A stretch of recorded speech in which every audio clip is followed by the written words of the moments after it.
क्या एक income tax officer को इतना अधिकार होता है कि वह किसी केस को जो डिसाइड हो चुका है उसे पलट दे? Section 263 of income tax act, क्या सेक्शन 263 को भी इस्तेमाल करने के लिए कुछ रूल्स हैं?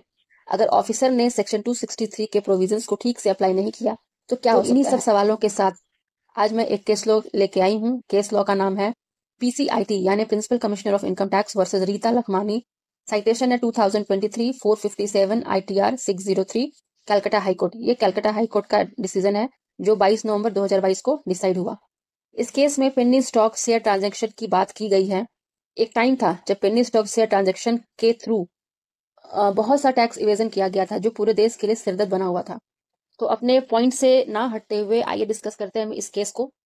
इस केस के ब्रीफ फैक्ट्स इस तरह से हैं कि टैक्स पेयर, या मैं टैक्स पेयर वर्ड इसलिए यूज कर रही हूँ ताकि साधारण लोगों को भी ये समझ में आए कि टैक्स पेयर जो केस हुआ है उसमें टैक्स पेयर को इन्वॉल्व किया गया है जिन्हें अससी कहा जाता है। अससी ही टैक्स पेयर है और टैक्स पेयर ही अससी है। तो इस केस का ब्रीफ फैक्ट इस तरह से है कि टैक्स पेयर यानी अससी ने अपना रिटर्न फाइल किया तो लॉन्ग टर्म कैपिटल गेन को दिखाते हुए सेक्शन 1038 का एग्जम्पशन क्लेम किया। हालांकि ये गेन पेनी स्टॉक कंपनी के शेयर ट्रांजैक्शन से प्राप्त हुआ था। असेसी ने रिटर्न फाइल किया और असेसिंग ऑफिसर ने रिटर्न को एक्सेप्ट भी कर लिया। लेकिन बाद में असेसिंग ऑफिसर को रियलाइज हुआ कि उससे कुछ गलती हो गई है, तो वो गया PCIT के पास। PCIT को ये सारा मामला समझाया कि ये शेयर ट्रांजैक्शन है, ये कैपिटल गेन से क्लेम किया गया है। तब PCIT ने section 263 of the IT act को इन्वोक करते हुए टैक्स पेयर का केस रीओपन किया। मामला पहुंचा IT80 में। IT80 ने दो ग्राउंड पर टैक्स पेयर यानी एसएससी को रिलीफ दिया। पहला कि PCIT ने जो अपना जुरिडिक्शनल पावर एक्सरसाइज किया है वह अकॉर्डिंग टू द लॉ नहीं है, जो सेक्शन 263 में प्रोविजन बताया गया है जिस अकॉर्डिंग उसके PCIT ने अपना पावर एक्सरसाइज नहीं किया है। दूसरा, PCIT ने अपना माइंड अप्लाई नहीं किया, उसने खुद से एनालाइज नहीं किया कि केस को रिओपन करना है, वह असेसिंग ऑफिसर के इंस्टांट पे केस को रिओपन किया है। इस ग्राउंड पे IT80 ने एसएससी को रिलीफ दिया और एसएससी का अपील को एक्सेप्ट कर लिया। एसएससी की अपील के बाद, एसएससी को रिलीफ मिलने के बाद revenue department, income tax department ने यह केस हाईकोर्ट में चैलेंज किया।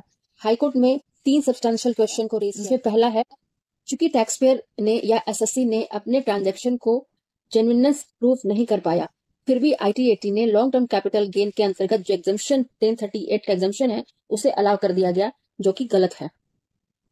दूसरा यह कि चूंकि विनकॉम प्राइवेट लिमिटेड कंपनी जो उन्नो इंडस्ट्री लिमिटेड के साथ अमलगमेट हो चुकी थी, इन दोनों के बीच पेनी स्टॉक शेयर ट्रांजैक्शन हुए थे जिसे बिजनेस इनकम ट्रीट ना करते हुए long term capital gain treat किया गया और सेक्शन 1038 का एग्जम्पशन दिया गया, जो कि सरासर गलत है। और तीसरा ये कि IT80 ने डॉक्यूमेंट्री एविडेंस को सीरियसली नहीं लिया और टैक्स पेयर्स यानी एसएससी के कंडक्ट को भी नजरअंदाज कर दिया, जो कि सेक्शन 68 के अंदर लाइबल था। यहाँ पर सेक्शन 68 को समझना जरूरी है कि सेक्शन 68 यह बताता है कि टैक्स पेयर अपने बुक्स ऑफ अकाउंट्स में जो भी एंट्रीज करता है उसका जेन्युइननेस प्रूफ करने का दायित्व टैक्स पेयर पे एसएससी पे होता है। वो अपने अकाउंटिंग एंट्री जो भी करता है कि उसमें खर्चे लिखता है या इनकम लिखता है, तो उसका सोर्स ऑफ इनकम और खर्चे का किस बेसिस पे खर्चा किया गया है, वो दोनों का जेन्युइननेस बताने का लायबिलिटी किस पे है, एसएससी पे है, टैक्स पेयर्स पे है। सारे एविडेंस को देखते हुए, सारे दलीलों को सुनते हुए कलकत्ता हाई कोर्ट भी यह जजमेंट दिया कि PCIT ने जो अपना जुरिडिक्शनल एक्सरसाइज किया है, जो कि असेसिंग ऑफिसर के कहने पर किया गया है, और यह जुरिडिक्शन अंडर सेक्शन 263 प्रोविजन के अगेंस्ट है, जो सेक्शन 263 है उसके प्रोविजन के अगेंस्ट है। इसलिए लर्नेड IT80 ने जो डिसीजन दिया है वह बिल्कुल सही है और इसीलिए रेवेन्यू के अपील को डिसमिस किया जाता है और रेवेन्यू ने जो क्वेश्चन ऑफ लॉ सजेस्ट किया है उसे गौर फरमाने की जरूरत नहीं है। इस पूरे जजमेंट से एक चीज बहुत इंपॉर्टेंट निकल के आती है, वो है section 263। Section 263 of IT act ये बताता है कि section 263 in the income tax revision of orders prejudicial to revenue. इससे पहला है कि द प्रिंसिपल चीफ कमिश्नर और principal commissioner or commissioner may call for an examination the record of any proceeding under the act and if he consider that any order passed therein by assessing officer।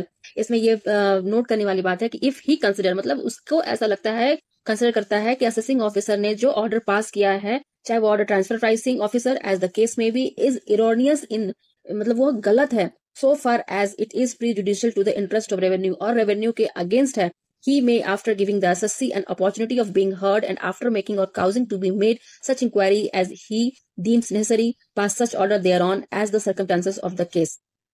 मतलब इसमें section 263 में ये बताया गया है कि PCIT को ये अपना माइंड अप्लाई करना पड़ेगा, और असेसिंग ऑफिसर ने जो ऑर्डर पास किया है उसमें ऐसा उसे लगता है गलती हुई है, तो वो अगर रेवेन्यू के इंटरेस्ट के अगेंस्ट है तो वो उस ऑर्डर में रिविजनरी पावर है, उसमें उसको रिव्यू करने का पावर है, फिर से फ्रेश ऑर्डर लिखाने का पावर उसे नहीं दिया गया है। और बेसिक चीज है उसे अपना माइंड अप्लाई करना है, ना कि असेसिंग ऑफिसर ने कहा उसके बेसिस पे वो अपना ऑर्डर पास करेगा।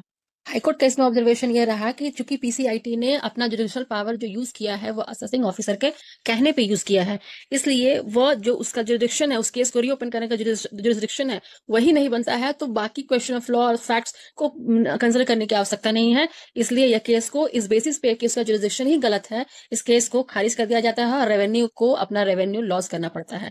इससे ये जाहिर होता है कि सेक्शन 263 कितना इंपॉर्टेंट है। अगर इन आईटी एक्ट में किसी का जुरिडिक्शन ही कैंसिल हो जाता है तो पूरा केस स्टार्टिंग से खत्म हो जाता है और एसएससी को टैक्स पेयर